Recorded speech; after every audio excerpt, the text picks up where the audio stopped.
I don't want no oil, a spoiling my shoreline. I like fish much better than crud. I like birds and things, a-creeping and crawling. Won't trade no more oil for blood. The sun done give us all we need to make this country run. But that black demon oil's got us fussing and fighting, and I do believe it's time we was done. I don't want them nukes run by them kooks who think radioactivity is fun. No more three-headed frogs or kids with leukemia. Nuclear power ain't fit for a dog. The sun done give us all we need to make this country run. But that nuclear power's got us fussing and fighting, and I do believe it's time we was done. No nukes! Good morning, Toledo, and good afternoon, Bowling Green. Good evening, Columbus, and hello to everyone on the internet, wherever and whenever you are. My name is Joe DeMare, and I'm here with my wonderful co-host, Rebecca Wood. Yes, and together Rebecca and I are going to craft yet another amazing hour of radio called For a Green Future.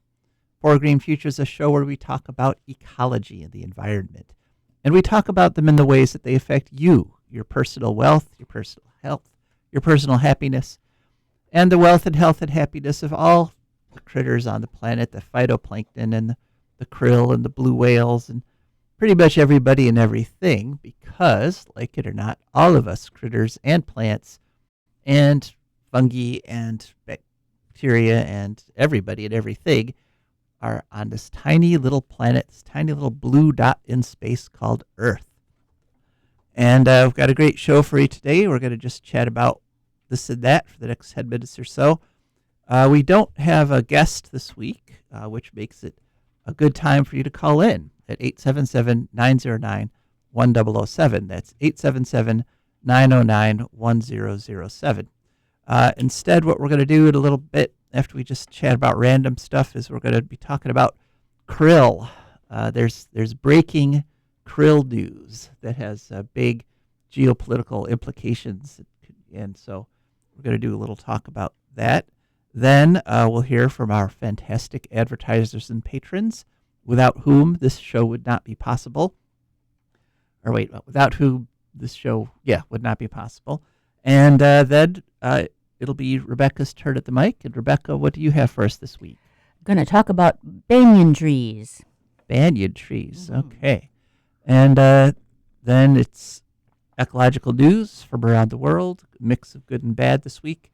And as I said, hopefully at some point we'll hear from you at 877-909-1007. Jared is watching those phone lines like a hawk.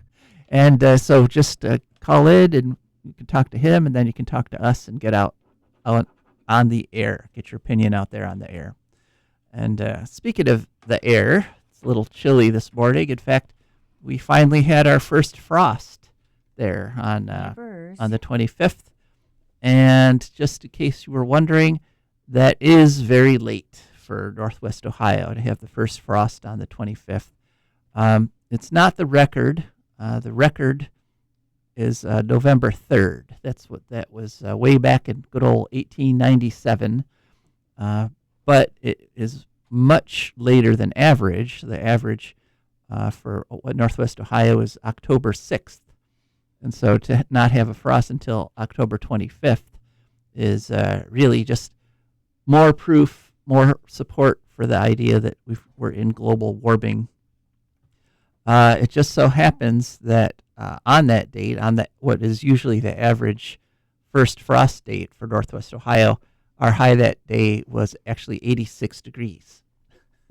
So, and that's up 5 degrees from that date on 2024. So in other words, as we have been saying, and as all rational scientists and people have been saying. And remember, like 80% of us agree global warming is real, it's accelerating, and we've got to do something about it.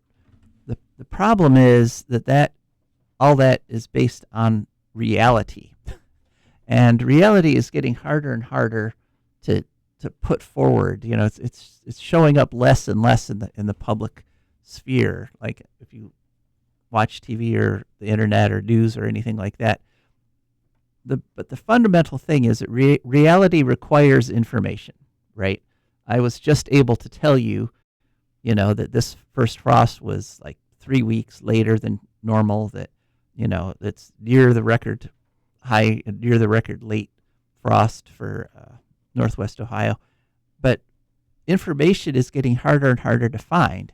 And I had a experience with that this past week because in my role as chair of the Wood County Green Party, our organization put out a voter's guide. And as you might guess, what we did was we looked at all the local races, well, most of the local races in Wood County, and we evaluated politicians, the people running for office, based on their stated policy positions and things they have done in the past if they're an incumbent.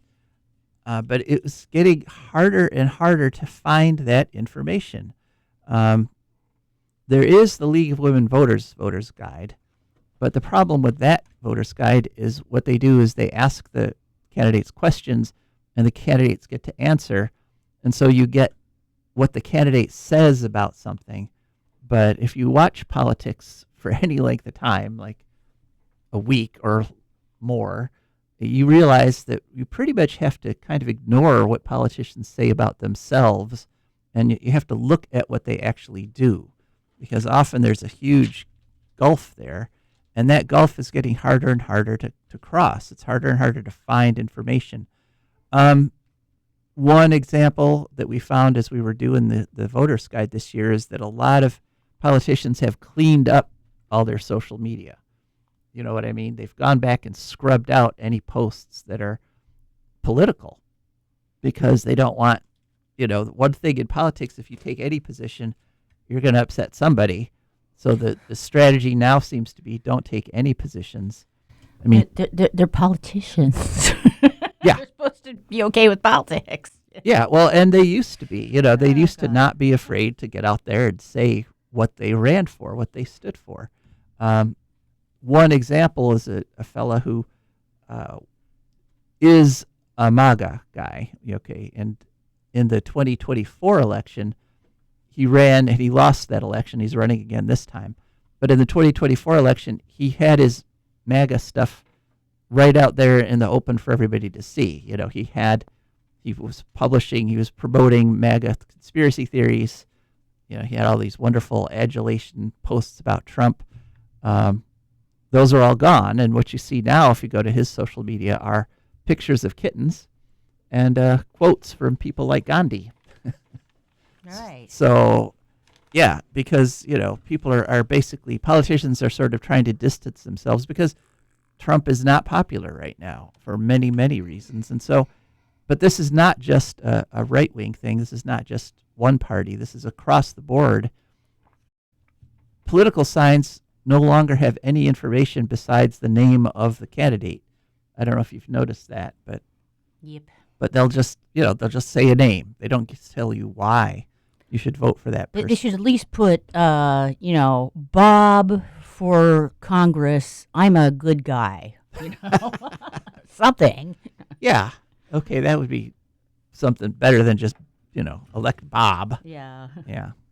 So, but part of what's going on, so this is political cowardice, right? They're afraid to put their positions out because they're afraid then they'll create a negative feedback and then people won't vote for them. But this fear, is kind of pervading our whole public discourse right now. I've been I have a friend, longtime friend, many years friend, who worked with the federal government, and her program, her science program, was cut in the first round of Doge cuts, way back in, the spring. Remember that? It seems like it was forever ago. It's just a few months ago. Back when Trump and Musk were still buddies. Right. So I've been trying to get her to come on the show to talk about the fact that her terrific, wonderful program was just simply eliminated. And she held off for months by saying, well, they've been saying we might get our funding back, if we reapply, blah, blah, blah, blah, blah. They were dangling the carrot in front of her. Right. And of course, that carrot never materialized. Right. She was saying, I have all these people who are working for me. I can't jeopardize their jobs because we might be able to get the program back. It's like during COVID when people would people who were for various agencies would stand up in front of the mic and say what a great job Trump was doing of fighting it, because otherwise they would get fired or their funding would get cut. Yeah, it's exactly that. It's that fear, and once sources like that start climbing up out of fear, it becomes that much more difficult to figure out what's really going on. We did the best we could with that voter's guide, and if you're interested, you could download a PDF of it at woodcountyohgreenparty.org. It's woodcountyohgreenparty.org. But this difficulty in getting information makes it much more precious to get any information. And I have a story here that's it's a difficult story. We have a friend of the show, Patty Durand, from Georgia, and she is an anti-nuclear activist. She's a pro-consumer, anti-utility company activist, and she has fought nuclear power. She's fought the huge rate increases down there with the Georgia utilities for many years, and in fact, it's kind of interesting because down there they elect their public service commission members. They have elections for them instead of having them appointed like we do here. And so she ran an election and she won, but then the Republicans took that to the Georgia Supreme Court and said, "Oh, well, wait a minute. Our districts in Georgia are racially divided. They're unfair racially, so that election doesn't count." Okay. And the court agreed with them, which was super ironic. The Republicans using racially divided maps to toss out an election. Yeah. And so what the court did was say, okay, that election didn't count, but there was no new election because Great. because they didn't redraw any of the districts, right? Alrighty then. And so what happened is that the corrupt commissioners on there that approved the Vogtle nuclear plants got to stay in their position for 9 years while there was no election and no replacement. I have this friend who keeps calling me and asking me, why doesn't the government step in and do something about all the stuff that Trump is doing? Because he is the government, Yeah, exactly. basically at this point. Right. So anyway, that background. So Patty has been a vociferous critic of the Public Service Commission and Vogtle, where building those nuke plants meant like a 50% increase in electric bills for people of Georgia for 50 years. In other words, should never have been approved. Gotta love that cheap nuclear power. Yeah. And right now, the PSC is considering approving even more big, expensive generation, much more than is needed. And so they had a public hearing, which is not unusual. And Patty went and spoke at that public hearing. But then something really terrible happened. Part of what Patty said in her testimony was that the problem is that we don't know when these utility companies are lying. Right. Because they can just claim, trade secrets. We can't tell you what the actual costs of anything are because then who knows what. They have monopolies. It's not like Right. the other utility company will gain an advantage over them. They just don't like people knowing like what exactly they're doing, what they're spending money on, like unneeded nuclear plants that raise rates by astronomical amounts. So anyway, as usual, Patty spoke at this, and there were a bunch of lawyers from the utility companies there. Now here is the terrible thing. Apparently, right after the hearing, all the lawyers walked out and left a copy of a booklet that had the title Trade Secrets What? laying out on the table where they were sitting. Mm-hmm. Oh, Okay. great. So, I have to wonder, why would you even bring a book with the title Trade Secrets to a public hearing? Yeah. That doesn't make sense. Leave that back at home. Right. But they didn't, and they left them laying out on the table after the thing. And Right. Patty, who has spent literally years trying to piece together for information about what the utilities are actually doing by getting dribs and drabs of information here and there, there was a notebook laying on a table that said Trade Secrets. And allegedly, she picked one of them up and put it in her purse and walked out with it. Just so that she could return it to the rightful owner. That would be a good, good line of defense. Good line of defense. But unfortunately, waiting right outside the courtroom were police. Oh, dear. And they immediately arrested her Oh, God. for the felony What? of stealing trade secrets. Okay. Yeah, so she got arrested and is, I believe she's still in prison for quote unquote stealing trade secrets, Oh, dear God. even though, I think there's a degree at least of negligence there. And I think actually probably entrapment, in my opinion. I'm in a big trouble because I've been stealing stuff off of people's tree lawns for a while. Mm-hmm. Yeah. Yeah. But so the end result is another environmentalist, another anti-nuclear activist, is right now in prison. Dear and God. So our thoughts and prayers go out to Patty. We hope she beats this rap. Yeah. Oh, But my God. but this, putting environmental activists in prison is a very popular pastime Yep. amongst Despots. despots and anti-environmental organizations. And the thing is, this did not used to be illegal. In fact, Right. it used to be that if somebody managed to get some inside information that showed a utility was doing corrupt or terrible things, they were lauded as heroes. Yeah. I remember a time I was living in Buffalo at the time, and a community activist actually hacked into, I believe it was Niagara Mohawk's files online. This was back when getting online was a new thing, and they didn't have good security. And they discovered they were able to actually find the documents that proved that Niagara Mohawk was redlining. Now, in other words, redlining is saying, okay, we're going to charge more for these poor people in this minority-based neighborhood than we are for the better off people over in the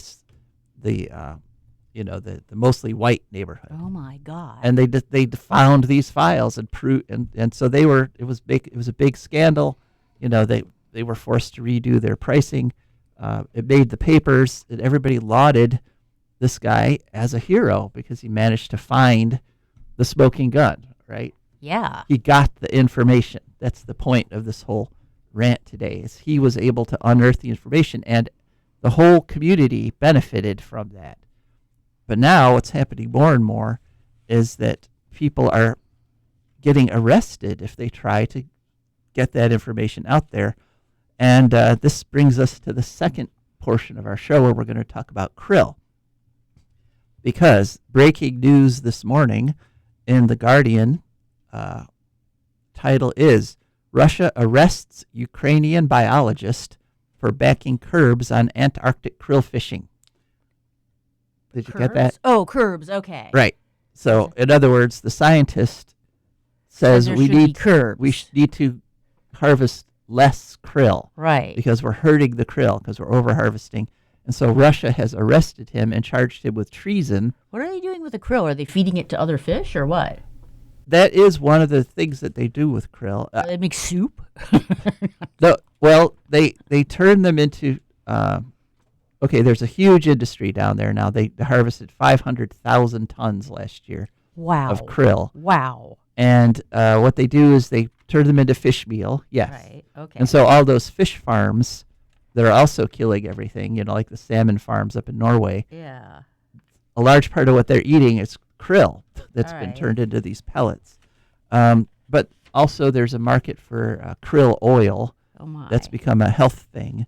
Huh. And there's a lot of markets for it, and there's a lot of countries involved, one of which is Russia. So this brings us. There's also a companion story in the Guardian, same date. Antarctic krill. How did a paperclip-sized crustacean cause a diplomatic row, and why are they so important? And so basically, krill are these little critters. They're like shrimp. They're like the title says. They're about the size of a paperclip. They're all in the order Euphausia. There's 82 species. They're like shrimp, but they have important differences, like their gills are on their legs, for example. And they are literally the base of the food chain in the Antarctic. Okay? Yeah. Yeah, there's blue whales are completely dependent on krill. Right. So no krill, no blue whales. And it's one of the simplest food chains in nature. Wow. It's phytoplankton, that grow in the ocean from sunlight and seawater.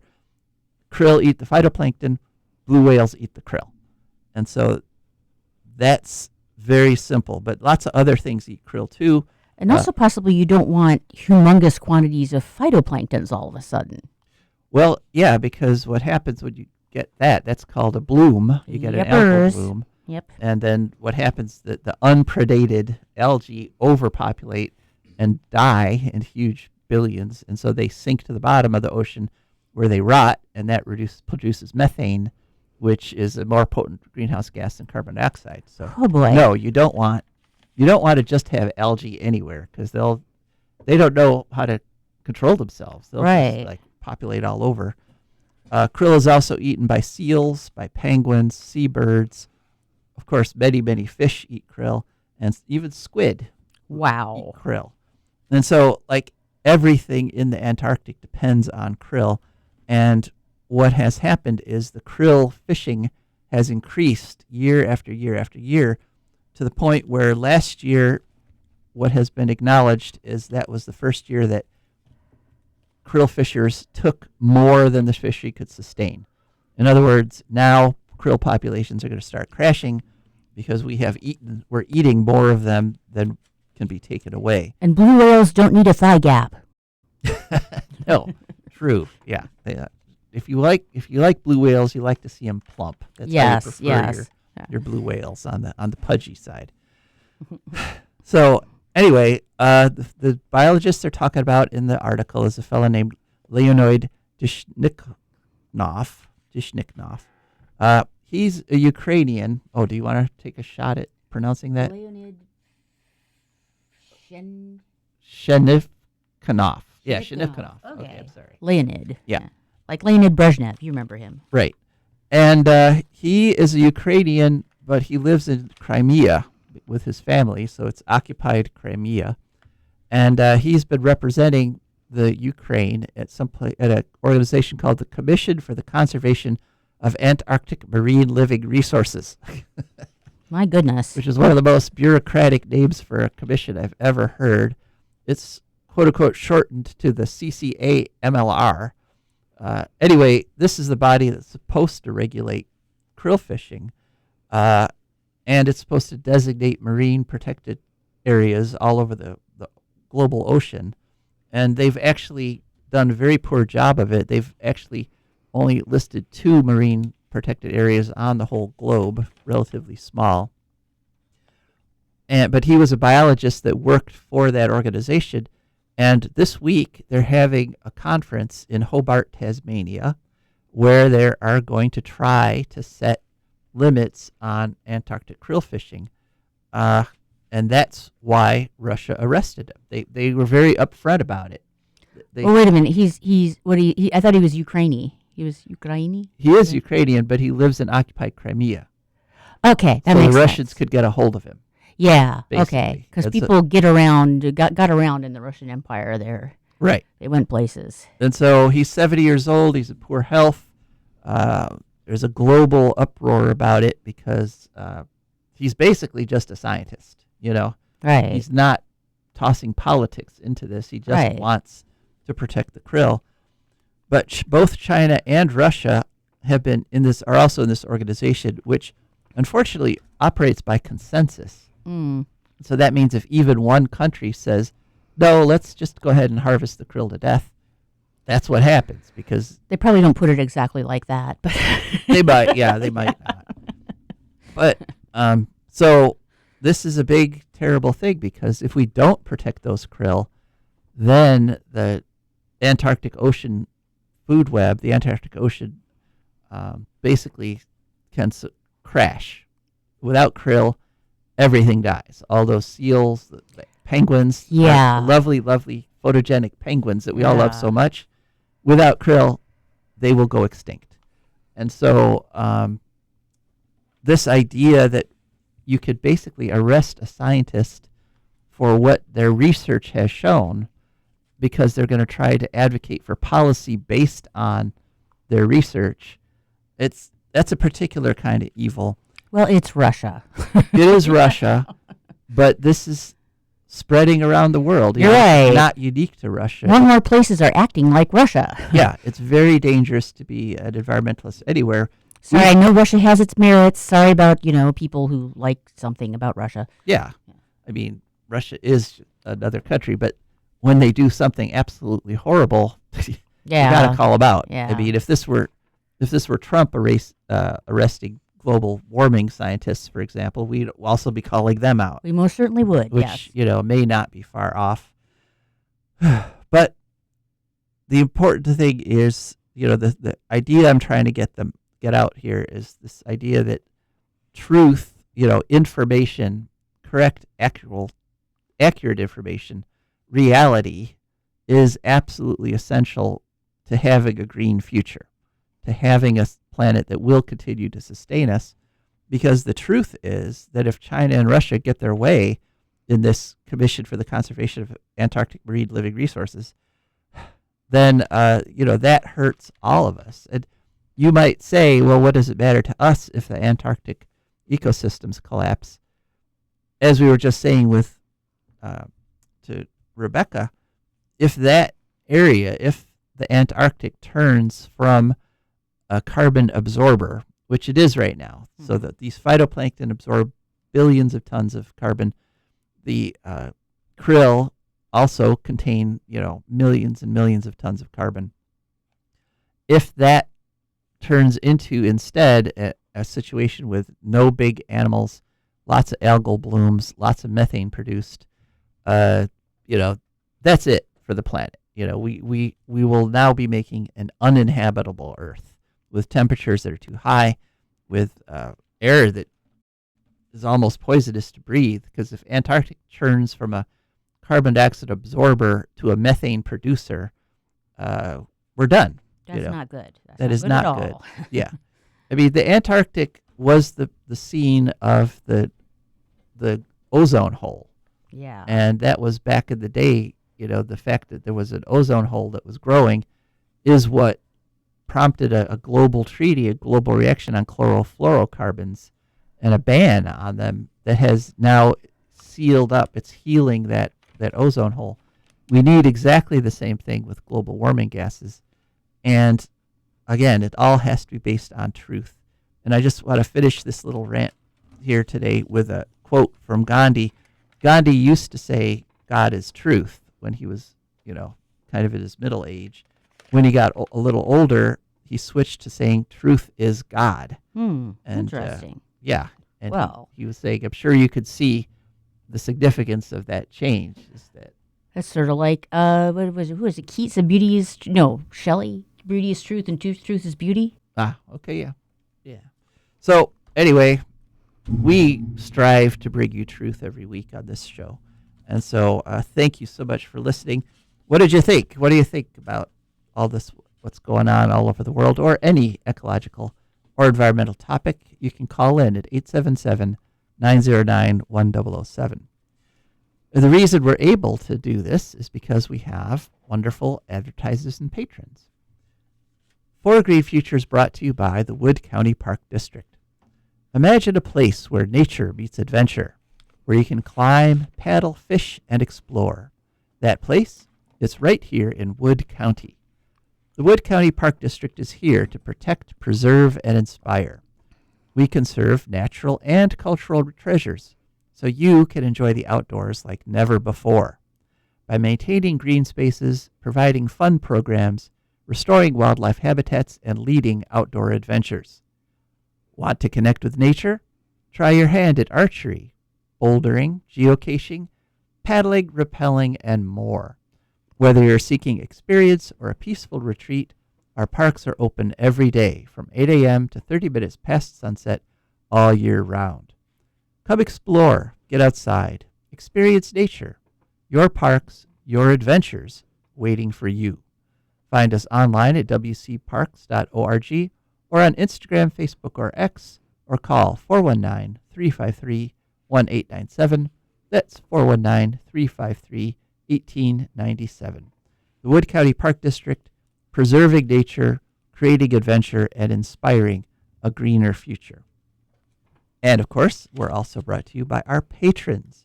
And our patrons are wonderful people who've gone to patreon.com. That's Patreon. And there they searched for a Green Future. Up popped our Patreon page. And before you know it, they signed right up. And a little bit now comes out of their accounts every week, comes over to us. And that's how we can afford to keep this show on the air. So thank you so much to our patrons. So much I can't really put a quantify. I can't give you a number. But just we're really, really grateful. It is really extra groovy. Yes. So thank you. All right, Rebecca, your turn. What are we talking about this week? Okay, this segment is called Chahathi Puja, Gesundheit. Okay.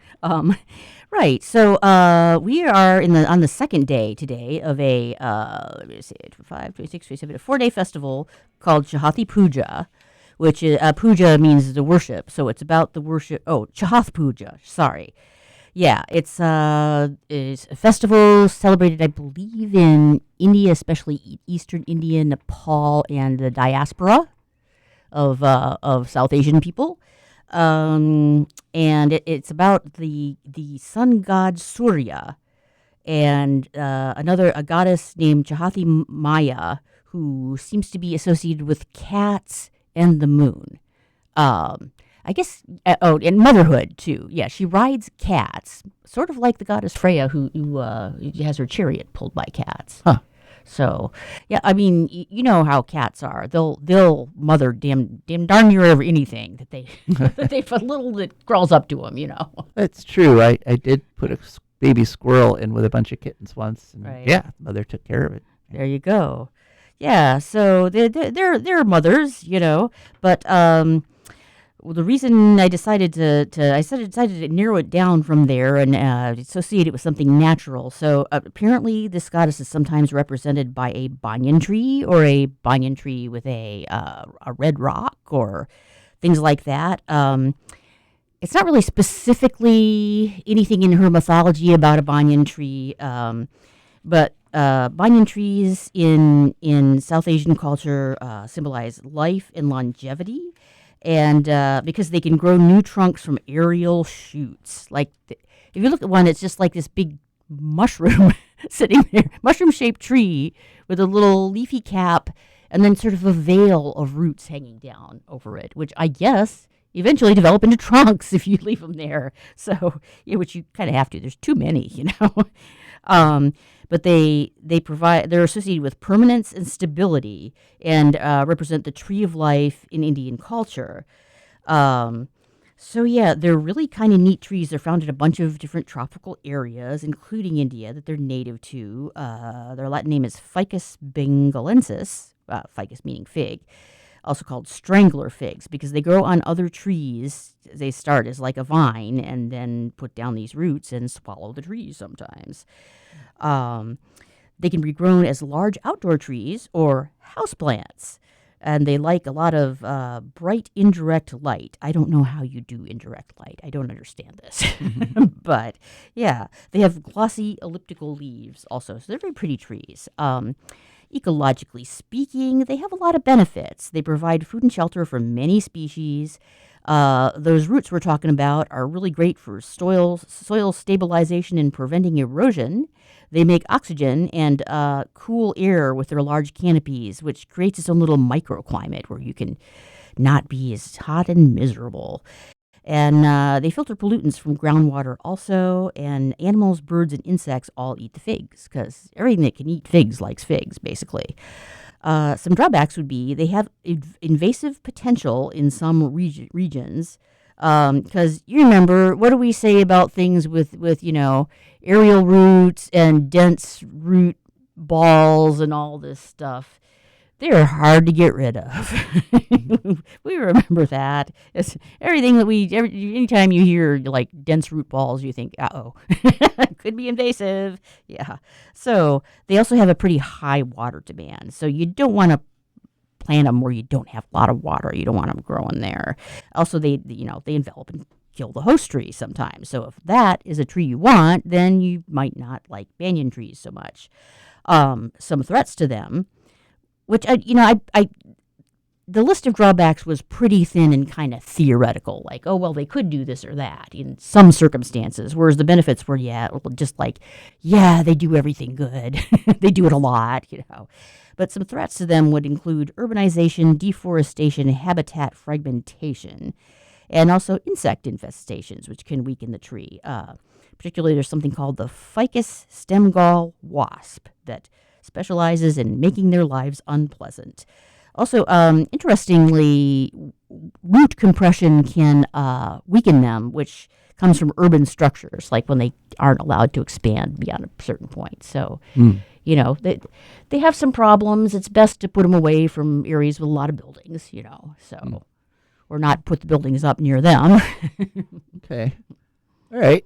Well, thank you. I could attest to the cooling effect because when I was in Chennai, India last summer, we were in the courtyard of this hotel, which was, blazing hot, as everything in Chennai was. But under the banyan tree, it was at least 15 degrees cooler, I think. Oh, yeah. We were just, loving it. Happy times. Yeah. So, okay. Well, thank you, Rebecca. All right. On to ecological news. And our first story comes to us from the website Electrek, electrek.com. That's Electrek. And the title is ZEVs capture 29.1% of California's new car market in the third quarter.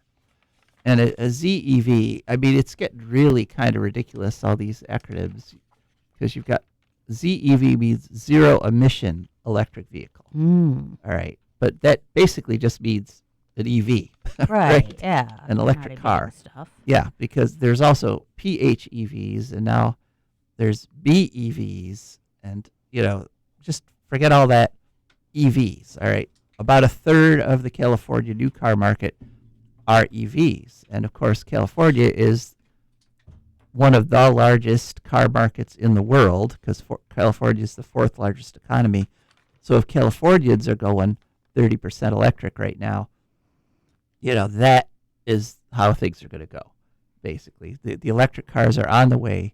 And as we reported last week, over 90% of EV owners say they're never going back to internal combustion. And so the exact number for the third quarter was 124,755 EVs sold. And what they're crediting the rapid expansion to is that the state has a huge charging station expansion program. And the goal, which they say they've achieved now, is that anywhere you go in California, you're within 10 minutes of a fast charging electric car charging station. There's also been an increase in the choice for EVs. In 2024, there were 105 models of EVs you could buy. 2025, there's 146. So car makers are jumping into the EV market with both feet finally. Would have been nice if they'd done that 20 years ago. We might not be in such dire straits, but these are mostly full EVs, 108,000 out of the 125. There were PHEVs, like I have, the plug-in hybrid vehicles, but those numbers are fading, and that matches what the experience is over in Europe, and that is as the charging networks get better, basically people are less likely to do a plug-in hybrid and more likely to do a full EV, and that's good news for the environment. So, Yay, good news. yeah, start off with some good news. Second story is also good news. And this is a story from Forbes on October 19th. Russia's coal collapse marks the end of fossil fuels post-war illusion. And basically, as the title suggests, Russia's coal industry is collapsing. The coal price is down 80% from 2022. Because what happened in 2022, of course, that's when Russia invaded Ukraine, and the price for oil shot up because of that to over $120 per barrel. Now, the price for oil has dropped down to about $60 per barrel, which means that coal, which had a huge windfall from that increase in fossil fuel prices, because coal is cheaper than oil for energy.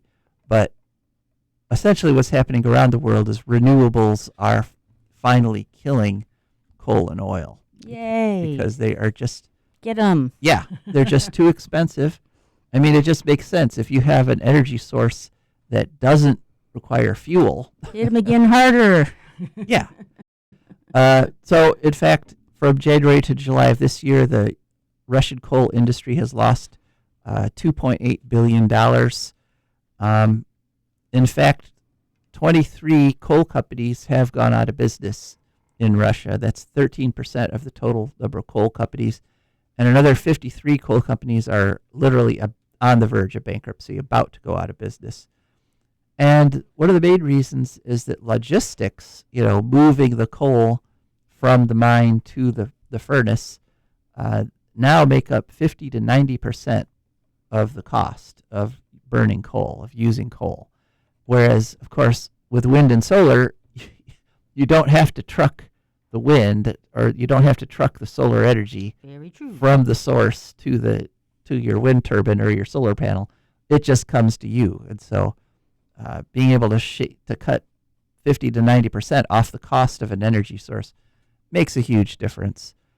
And so essentially what the gist of this Forbes article is that the price spike back in 2022 for all fossil fuels was sort of the last gasp of the fossil fuel industry, because in the intervening years, wind and solar have increased so much that it looks like now the transition is inevitable, no matter what our president says, our fearful leader. So more good news. Okay. Next story. This is kind of a speculative story, kind of a on-the-way technology story. This is at oilprice.com, and the story of October 25th. New sodium-ion battery breakthrough doubles charge and desalinates water. This was a study done by the University of Surrey, and they're using sodium vanadite hydrate batteries, which is basically salt water sprinkled with a little bit of vanadium, as opposed to lithium. And so sodium batteries have a lot of advantages. One is that they can't catch fire, literally cannot catch fire, unlike a lithium battery. Cool. Sodium is much less expensive.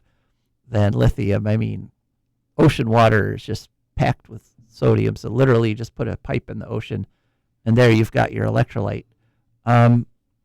And what has been happening, researchers have just been sort of removing the water from the sodium vanadite hydrate to work with it. But what these professors did is they said, well, what happens if we leave the water in? What happens if we have our electrolyte and it's basically just seawater? And it turns out that it doubled the amount of electricity that the battery can hold. My heavens. Yeah, and Okay. it also increased the life of the battery. So now you can have more than 400 charging cycles without reducing the capacity of the battery at all. And so what this means is that in the future, we could use seawater directly as an electrolyte. Just filter it Wow. and put it in the battery. And the electrochemical processes of the putting out the electricity actually removes the sodium from the seawater. And so now you've got fresh water. Cool. Wow. Right. Wow. So right now, lithium makes up 70% of the battery market, but sodium ion batteries are about to enter, or they're entering the large-scale applications right now. This is a brand new thing, and costs are starting to fall on these sodium ion batteries. So this is the next step, right? Sodium batteries replacing lithium ion, but it's on its way. It's not here yet, but it's still a nice story. Next story, and this we've got this off the website from earthjustice.org, a worthy organization. On October 21st, they posted Michigan tribes to U.S. Supreme Court, quote, "Don't bail out Enbridge," unquote. Hear, hear. Yes. It speaks good sense. And so 10 native tribes have filed an amicus brief with the Supreme Court, U.S. Supreme Court, because in 2019, the Attorney General of Michigan filed a court order in Michigan State Court saying that they should, Line 5, the oil pipeline that goes right under Lake Michigan through the Straits of Mackinac, Line 5 should be shut down because of the risk it poses to the entire Great Lakes system. And what happened is they won in state court, and the state court said, okay, yeah, shut it down. It's not worth the risk.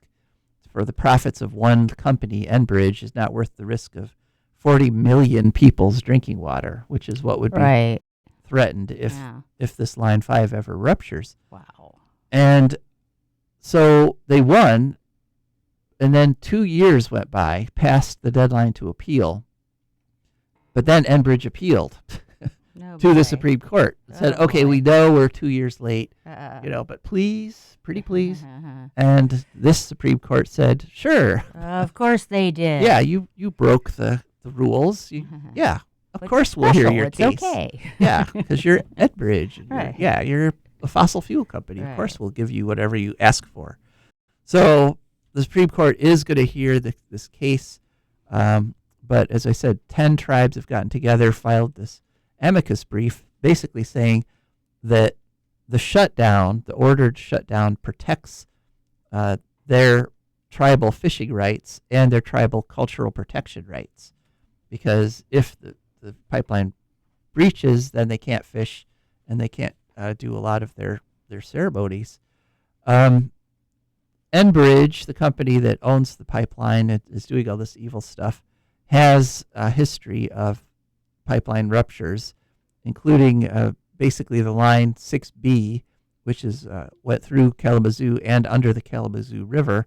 And in 2010, it ruptured, spewing. That's an interesting verb. It Yes. spewed 840,000 gallons of crude oil into the Kalamazoo River. It was literally the worst Yowza. inland oil spill in history, and that was just in 2010. These lines, the Enbridge Line 5, they were built in 1953, and so they're old. They're very old, and what Enbridge wants to replace them with a whole new line, a tunnel that would go under the lake and have be big enough to drive through and have two lines on the inside of it. But essentially the Native American tribes and the environmentalists are saying this is exactly the sort of infrastructure we should not be wasting time and money and resource on, because we need to stop using fossil fuels altogether. And a little more information about next story, that process continuing. This was in PV magazine on October 22nd. France adds 4.2 gigawatts of solar in the first 9 months of 2025.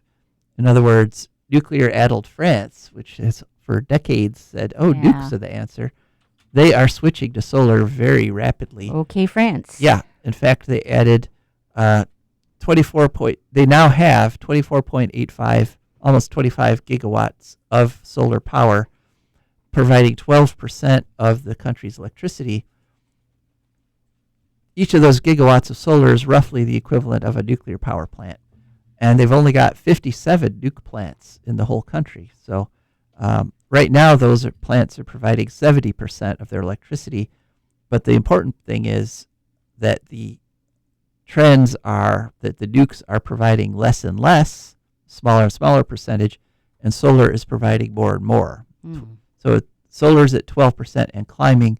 Nukes are at 70%, but declining. Good. Yes. And so Can do that even faster if they want. yes. And of course, what's been happening more and more frequently in France is that these global warming extreme weather events are shutting their nukes down, either because there's a huge storm or because there's a drought and not enough water to run the coolants, or sometimes jellyfish attack.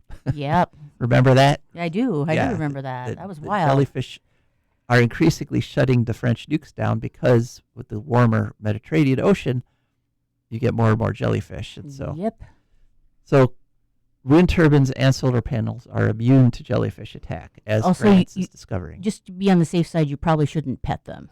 Yeah, no, don't pet the jellyfish. Yeah. They look tempting, though. They kind of do a little. You should be able to just never mind. Okay. All right. Final. Jellyfish have boundaries. Yeah, true. And they can enforce them. Yes. Stingily. So, final little bit of information, switching back to Ohio here.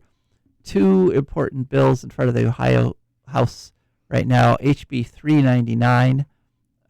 This bans fracking under Lake Erie and under Ohio parks. It's introduced by 2 Democrats, Tristan Rader and Christine Cockley, and which, of course, probably means it's doomed, since Republicans have had absolute control of our state legislature, all 3 branches, for almost 20 years, going on 20 years now. So very likely that bill's going nowhere. But another bill, HB 439, may actually have a chance at passing. HB 439 bans the use of fracking brine for road de-icing. Good. Yes. And that was also introduced by our friend Tristan Rader. And this past week, Tristan and another House of Representatives fellow by the name of Brennan both testified at a hearing in favor of HB 439. And they were able to make the ecological points that this fracking waste is radioactive. It's full of radium. Yeah. At super high levels, way beyond what even our corrupted standards say should be allowed. Right. And they also made the point that the alternative, one of the main alternatives, is beet juice. And one of Ohio's main crops are sugar beets. Cool. And so what the point they were making was that by banning the fracking brine, you're giving a lifeline to farmers, basically, who can grow beets to provide the beet juice to do the same job. You could really use that right now, also. Yeah, in an ecologically little lifeline for them. Yep. responsible manner. So let's hope that one goes somewhere. A lot of environmental organizations have jumped on that bandwagon because a lot of municipalities around Ohio have actually banned the using fracking waste as brine, but a lot of the have not, because a lot of them don't even understand the issue. They have this brine waste company that comes around and offers to sell them this stuff at a cheap price, Oy. and so they just say, okay, we'll buy it. They don't even understand or realize that it's full of radiation and like 100 other nasty toxic chemicals, Right. which they don't have to tell you about because that's a trade secret. Okay. See? Yeah. Trade secrets. Trade secret. What They're marvelous. Yeah. what poisons exactly are in this that we're about to spread on your roads? Right. And of course, what happens with radioactive stuff like the radium is that it builds up over the years. So like 1 year might not be a toxic dose, but if you go over the same patch of road for 20 years in a row, putting radium Right. every time, Yeah. by that 20th year, you got a lot of radium in your soil and your plants Yep. and your critters and your people. Because, as I said at the beginning of the show, like it or not, we are all interconnected. I like to point out that right now you're breathing carbon dioxide molecules that were breathed out by a lion in the African safari about 2 weeks ago, Wow. because the mixing of the atmosphere is so thorough and there's so many atoms in just a breath of any animal that it just only takes about 2 weeks, and now you're breathing in literally the same molecules that were breathed out by critters on the other side of the planet. So that's how interconnected we all are, and the more we forget that and act like Antarctica doesn't matter to us here in Northwest Ohio, the more we are essentially hurting ourselves. So let's stop hurting ourselves. Yes. Okay? All right, enough of the self-harm. Let's get to a green future. And I think that's about it. Thank you so much for listening, folks. This is Joe DeMare. And Rebecca Wood. We are signing off.